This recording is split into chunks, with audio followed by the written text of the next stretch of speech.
2025 SLST 9-10 verification নিয়ে গুরুত্বপূর্ণ update. যা খবর পাওয়া যাচ্ছে, আজকে নোটিশ তোমরা নাও পেতে পারো।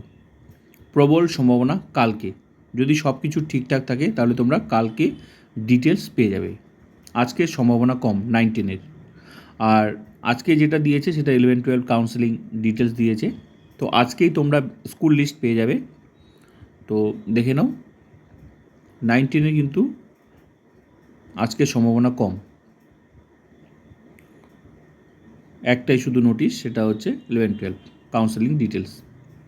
ঠিক আছে, কোন সাবজেক্টে কবে। আর 9-10-এর কিন্তু আজকের সম্ভাবনা কম রয়েছে। যদি সব কিছু ঠিকঠাক থাকে তাহলে কিন্তু তোমরা কালকে পেয়ে যাবে। গুরুত্বপূর্ণ আপডেট। আর স্কুল লিস্ট আজকেই পাবে তোমরা। 18 তারিখ বলেছে নোটিশে, রাত হলেও আজকে দিয়ে দেবে। ঠিক আছে, তো এসএসসি ওয়েবসাইট ফলো করো তোমরা। আর কালকে কিন্তু যদি সব কিছু ঠিকঠাক থাকে তাহলে 9-10-এর ডিটেলস তোমরা কালকেই পেয়ে যাবে। আজকে সম্ভাবনা কম, তবুও তোমরা এসএসসি ওয়েবসাইট ফলো করবে, আবার ডিও দিতে পারে। ঠিক আছে, তো দেখো এই মুহূর্তে লেটেস্ট আপডেট এটাই।